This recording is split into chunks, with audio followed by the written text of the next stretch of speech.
Hello students, welcome to Shweta Yadav Tutorials. Please like and subscribe my channel and hit bell icon for more updates. Application of biotechnology in medical field में जो next topic हम discuss करेंगे that is molecular diagnosis. Diagnosis का simple सा मतलब होता है किसी डिजीज को पहचानना. किसी डिजीज को कब पहचाना जाता है? नॉर्मली जब हम बीमार होते हैं तो बीमार होने पे नेचुरली हमारे अंदर आते हैं sign and symptoms. Sign and symptoms के आधार पे हम किसी भी डिजीज का डायग्नोसिस कर सकते हैं. अब डिजीज का डायग्नोसिस हमने कब किया? जब हम बीमार हो गए. इसका साधारण सा मतलब ये है कि जो भी डायग्नोसिस हुआ वो हमारे बीमार होने के बाद हुआ.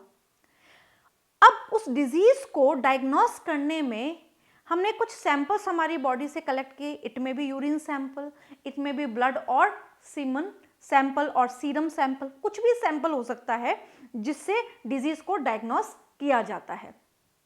अब डिजीज को डायग्नोस किया गया डिजीज होने के बाद, बट यहाँ पे इस पर्टिकुलर लेक्चर में हम पढ़ेंगे कि कुछ ऐसे मेथड्स भी हैं जो अर्ली डायग्नोसिस ऑफ डिजीज के लिए रिस्पॉन्सिबल है. So first of all, using conventional method of diagnosis.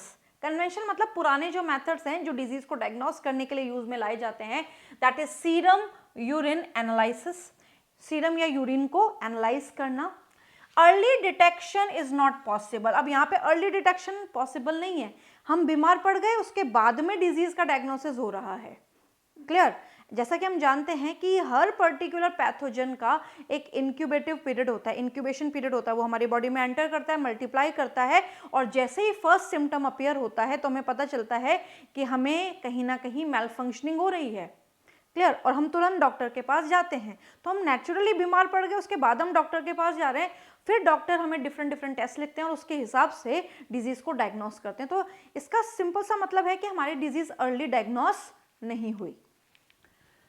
Some of the techniques that serve the purpose of early diagnosis. कुछ डिजीज ऐसी हैं या कुछ मेथड्स ऐसे हैं, उन मेथड्स को यूज करके हम डिजीज को अर्ली डायग्नोस कर सकते हैं.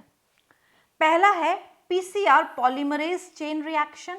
Second, recombinant DNA technology using probes. And third, enzyme-linked immunosorbent assay, that is ELISA. We will discuss all these one by one. तो अगर क्वेश्चन आता है कि अर्ली डायग्नोसिस ऑफ डिजीज में कौन कौन से मेथड्स काम में आते हैं, so early diagnosis of disease में 3 मेथड्स हम यहाँ पे पढ़ेंगे. पहला that is PCR, second recombinant DNA technology and third ELISA, enzyme linked immunosorbent essay. Right? So here polymerases chain reaction. First one, polymerases chain reaction. Very low concentration of bacteria और virus, बहुत ही कम concentration bacteria या virus को detect करना when the symptoms of the disease are not yet visible. Body में कोई virus या bacterium present है, अभी तक हमारी बॉडी में कोई सिम्टम नहीं आया है, उसको लेके कोई भी सिम्टम हमारी बॉडी में अपेयर नहीं हुआ है, तो भी हम डिजीज का डायग्नोसिस कर सकते हैं. Right? Can be detected by amplifying of the nucleic acid PCR. यानी कि हम न्यूक्लिक एसिड को एम्पलीफाई करके with the help of PCR early detection of disease कर सकते हैं. PCR is now routinely used to detect HIV in suspected AIDS patient. PCR को routinely use किया जाता है HIV को डिटेक्ट करने के लिए एड्स सस्पेक्टेड पर्सन में. It is being used to detect mutation in genes in the suspected cancer patient. Cancer patient में जो जीन्स में म्यूटेशन हुआ है उनको भी डिटेक्ट करने के लिए, डायग्नोस करने के लिए PCR को यूज किया जाता है. अब यूज कैसे किया जाता है इस बात को हम समझे. मान लीजिए हम PCR करते हैं तो PCR में 3 स्टेप्स होते हैं. पहला डीनेचुरेशन, दूसरा एनिलिंग एंड तीसरा एक्सटेंशन. टेम्परेचर के हिसाब से ये 3 स्टेप्स पीसीआर में चलते हैं, और पीसीआर मशीन में जो छोटी ट्यूब्स यूज होते हैं उनको हम कहते हैं एपेंड्रॉफ ट्यूब। तो हमने इस ट्यूब को यहां पे लिया, ये ट्यूब हमने ली,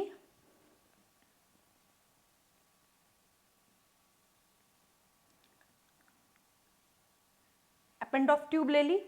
इस ट्यूब में हमने यहां पे डीएनए लोड किया, इसमें डीएनए रख दिया।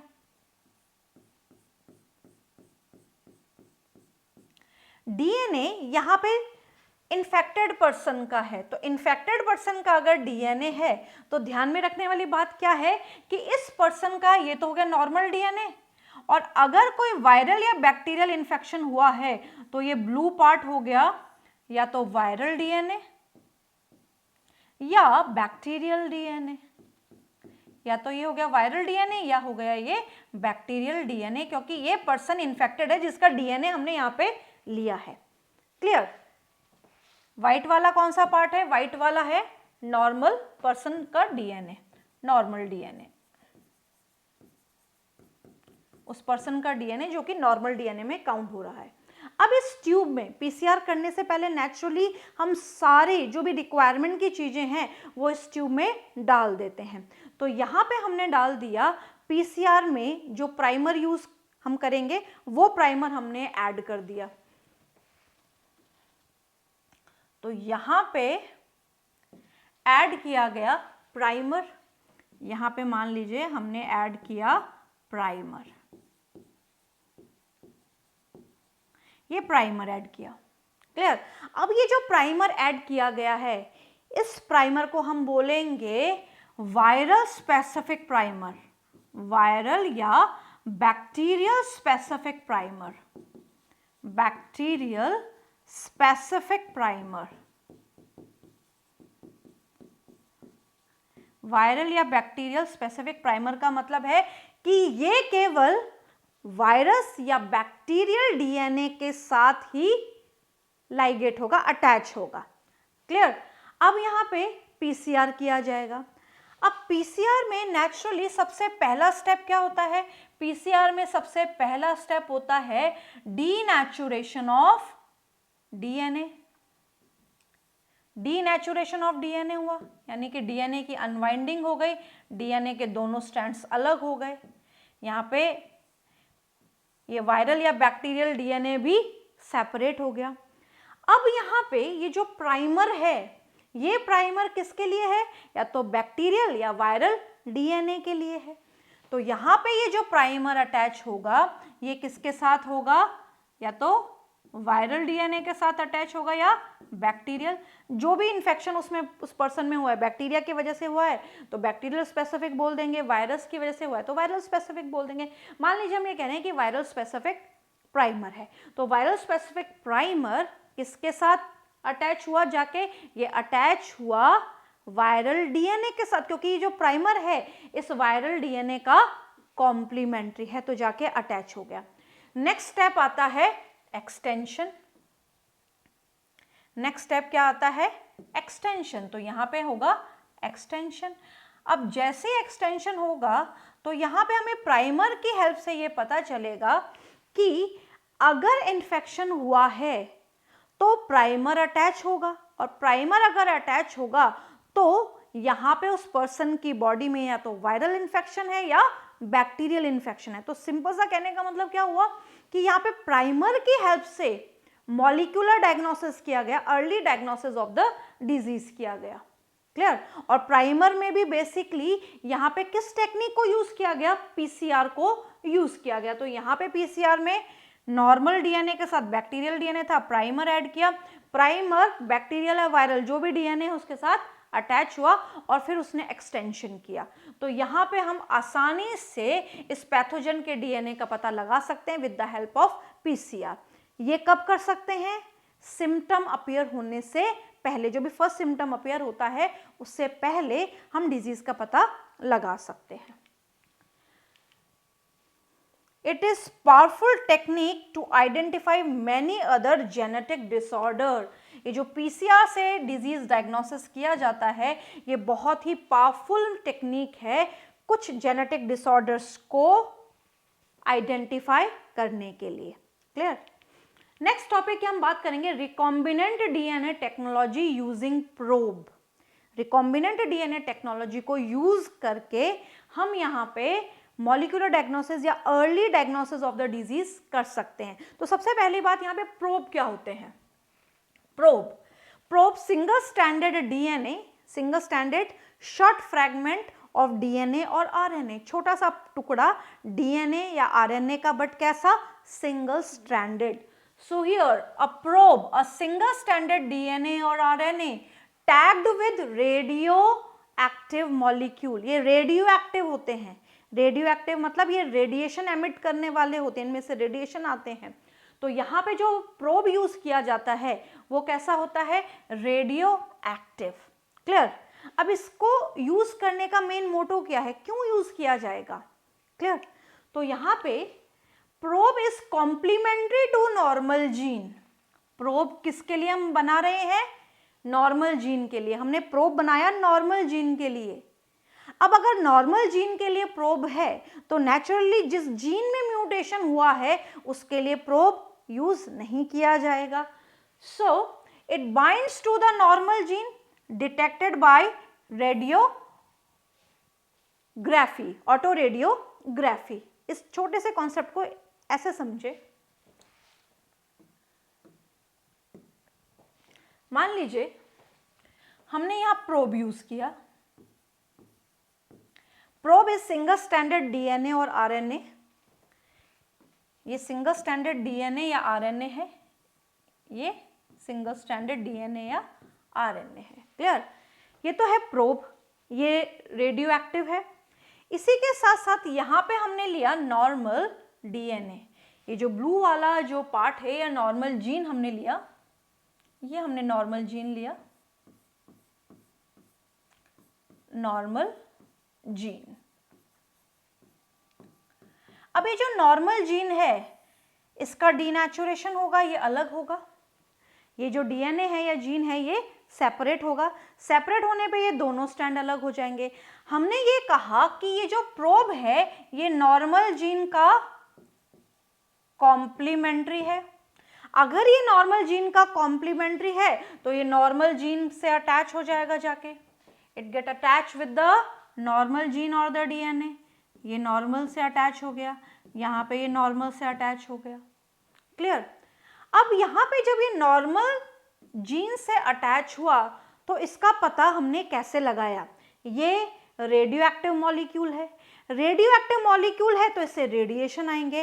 इस रेडिएशन को देखने के लिए हम ऑटो रेडियोग्राफी करेंगे। क्लियर। तो यहाँ पे एक एक्सरे फिल्म बनाई गई,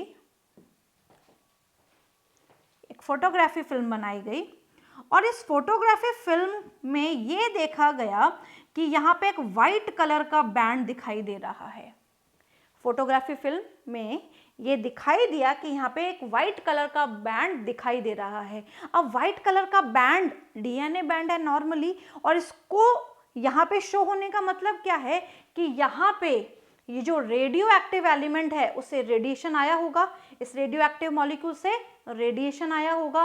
और जब ऑटो रेडियोग्राफी हुई तो यहाँ पे इस एक्सरे फिल्म में ये वाइट कलर के बैंड में दिखाई दिया।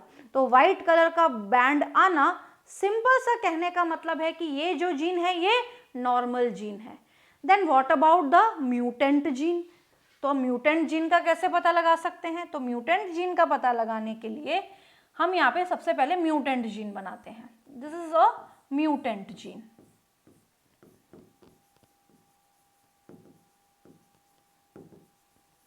ये म्यूटेंट जीन है। क्लियर। अब यहाँ पे सेम प्रोसेस, ये डीनेचुरेशन होगा इसका, ये सेपरेट होगा। अब जब ये सेपरेट होगा तो यहाँ पे फिर इसका इंट्रोडक्शन कराया जाएगा प्रोब के साथ। ये प्रोब का इंट्रोडक्शन हुआ। भाई नॉर्मल जीन के साथ भी प्रोब था, म्यूटेंट के साथ भी प्रोब होगा। नॉर्मल जीन के साथ प्रोब अटैच हुआ बट म्यूटेंट जीन के साथ प्रोब अटैच नहीं हुआ। तो जब ऑटो रेडियोग्राफी की जाएगी तो यहाँ पे कोई भी बैंड दिखाई नहीं देगा। तो बैंड नहीं दिखाई दिया इसका मतलब वहां पे रेडियो एक्टिव मॉलिक्यूल नहीं है। और रेडियो एक्टिव मॉलिक्यूल नहीं है, इसका मतलब यहाँ पे म्यूटेटेड जीन है, यानी कि म्यूटेटेड जीन है। म्यूटेटेड जीन का मतलब यहाँ पे म्यूटेशन हुआ है, यहाँ पे म्यूटेशन नहीं हुआ है, यहाँ पे है normal gene. So by this way we can use probe, and with the help of this probe we can identify or we can do early diagnosis of any disease, that is known as molecular diagnosis. So molecular diagnosis किया जाता है with the help of probe. The probe will not have complementarity with the mutated gene. Probe का जो part है वो mutated gene के साथ complementary नहीं है, hence it will not appear on the photographic film. इसी कारण से वो फोटोग्राफिक फिल्म पे दिखाई नहीं देगा, क्योंकि अगर वहां पे प्रोब होता तो प्रोब क्या है, रेडियो एक्टिव मॉलिक्यूल है, और रेडियो एक्टिव मॉलिक्यूल है तो वहां पे रेडिएशन का एमिशन होता है, रेडिएशन आते, और रेडिएशन आते तो फोटोग्राफिक फिल्म पे वो दिखाई देता। क्लियर? तो यहाँ पे जो म्यूटेटेड जीन है, ये जो म्यूटेटेड डीएनए है, वहां पे प्रोब नहीं है, तो वो बैंड एक पर्टिकुलर एक्सरे फिल्म पे दिखाई नहीं देता। तो यहाँ पे हमने क्या देखा, हमने दो मेथड्स पढ़े। पहला मेथड हमने पढ़ा कि प्राइमर को यूज करके हम डिजीज को डायग्नोस कर सकते हैं। प्राइमर को यूज पीसीआर की हेल्प से किया जाता है, प्रोब को रिकॉम्बिनेंट डीएनए टेक्नोलॉजी के हेल्प से यूज किया जाता है। One more is there, that is enzyme linked immunosorbent assay, that is ELISA. ELISA is based on the principle of antigen antibody interaction. ELISA जिस प्रिंसिपल पे काम करता है, that principle is antigen antibody reaction or interaction. As we all know that a specific antigen binds with a specific antibody और vice versa. हमें ये पता होना चाहिए कि एक स्पेसिफिक एंटीबॉडी एक स्पेसिफिक एंटीजन के साथ बाइंड करती है, उसको डिस्ट्रॉय करती है। इस इंटरेक्शन को नॉर्मल भाषा में बोला जाता है antigen antibody reaction. Antigen antibody reaction बहुत इंपॉर्टेंट होता है, जैसे लॉक एंड की मैकेनिज्म होता है, एक पर्टिकुलर ताले की एक पर्टिकुलर चाबी होती है, उसी तरीके से एक पर्टिकुलर एंटीजन एक पर्टिकुलर एंटीबॉडी के साथ बाइंड करता है। अब यहाँ पे ये जो मैकेनिज्म है एलाइसा का, ये इसी इंटरेक्शन पे काम करता है। Infection by pathogen can be detected by the presence of antigens. Pathogen का इन्फेक्शन हम पता लगा सकते हैं एंटीजन की प्रेजेंस से। एंटीजन में जो प्रोटीन्स या ग्लाइकोप्रोटीन्स हैं, उनकी हेल्प से हम यहाँ पे पैथोजेंस का पता लगा सकते हैं कि कौन सा पैथोजन हो सकता है। तो यहाँ पे बहुत ज़्यादा डिटेलिंग तो नहीं की गई है, एनसीईआरटी में पूरे मेथड को एक्सप्लेन नहीं किया गया है। हमें सिर्फ ये पता होना चाहिए कि एलाइसा भी मॉलिक्यूलर डायग्नोसिस में या अर्ली डायग्नोसिस ऑफ डिजीज में हेल्प करता है। क्लियर? तो यहाँ पे हमने बहुत इंपॉर्टेंट टॉपिक एक पढ़ा, मॉलिक्यूलर डायग्नोसिस। मॉलिक्यूलर डायग्नोसिस क्यों यूज़ किया गया? मॉलिक्यूलर डायग्नोसिस यूज़ किया गया जिससे हमें जो सिम्टम आने हैं उनसे पहले ही बीमारी का पता लग सके। अर्ली डायग्नोसिस ऑफ डिजीज के लिए मॉलिक्यूलर डायग्नोसिस किया जाता है। मॉलिक्यूलर डायग्नोसिस में 3 मेथड्स हैं। पहला polymerases chain reaction. Polymerases chain reaction में हम प्राइमर्स को यूज करते हैं। Next is recombinant DNA technology, वहां पे हम यूज करते हैं radio active molecule, that is probe. Probe क्या है? Single stranded short DNA or RNA, and third one is the ELISA, that is enzyme linked immunosorbent assay.